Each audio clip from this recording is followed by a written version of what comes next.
much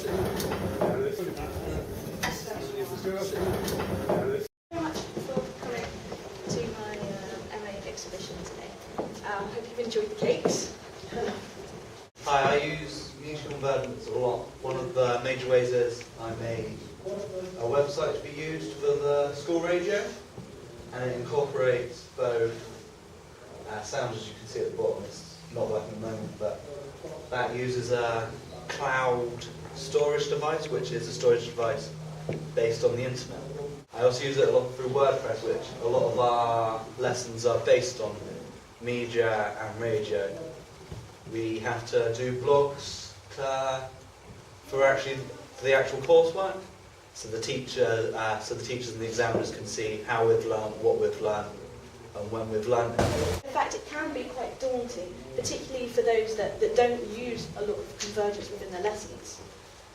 However, if technology and media platforms are facilitated correctly, that is, the teacher knows the limitations of them, they know the purpose of them, they can be exciting, they can reduce workload, and they can engage our students.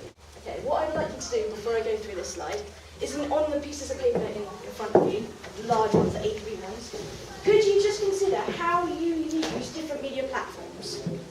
Okay? And what you use them for already. Table 1. Could you tell me some platforms that you use, whether it's at school or at home, and why? I guess I'm speaking. Yes.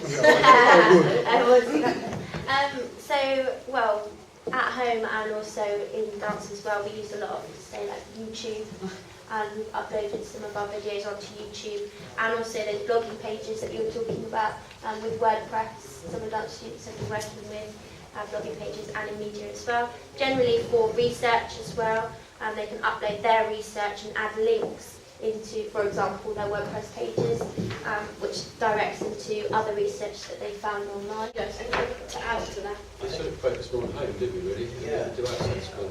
We seem to do a lot of social networking through your phones and stuff. We look more at apps that we use on our phones and things. But I've just kind of considered how in school that you might use it basically. So you might use it to present information or to reflect on learning.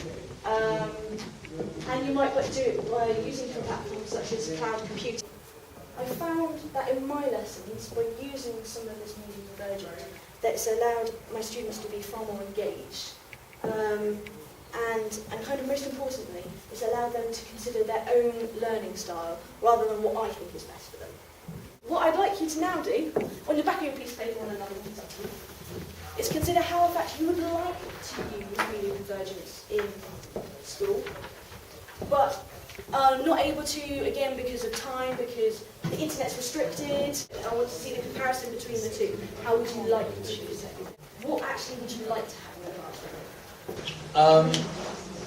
I think that, as we were saying over here, that pretty much all the students have the technology. They bought it themselves. We should be making stuff to effectively utilise, as you were saying over here, utilise what they've got already. So things like these audio booths and stuff, the students should be able to just use their phones and then do it, and then it all appears. But I think we concentrate a little too much sometimes on what we haven't got rather than what we do have. I think there's often many shortcuts around getting around. Because let's face it, a lot of these have equipment that's more than adequate to do what we would like them to do in lessons. And if there's an issue over using their own equipment, that's about their ownership and responsibility for looking after their own equipment. Which brings us on to student-focused learning. Just to clarify, what I mean by student-focused learning, that's where students lead their own learning through planning, preparation, delivery, reflection and adaptation. For example, in my iMedia lessons, I give each individual student a topic, they go away, they plan it, they prepare it, they deliver it to the class, they provide activities, they do question and answer sessions, and then I get them to reflect on it. Even for the students that are disengaged and particularly shy, it's amazing how they want to see each other succeed and therefore happy to collaborate. However, I do realise that there are limitations, potential ones anyway. For example, the pace of learning might be slower. We've all got quite a lot of content to get through. And if you leave it up to the students to teach their own lessons, it might not be exactly how you want it to be.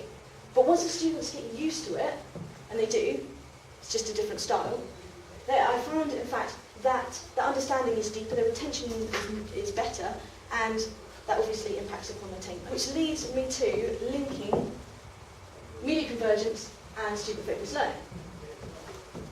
The average student thinks very differently to how I think anyway. They're non-linear thinkers. By that I mean they can pick things out of nowhere and make links that are unfathomable to everybody else. Alexa, can I just say, I just want to pick up on the point you made about young people being linear thinkers. Yes. And making connections in places where we wouldn't necessarily expect them to, when we know that within education one of the issues we have with them is their inability to transfer skills from subject to subject. So how does that thinking go alongside what you're saying now?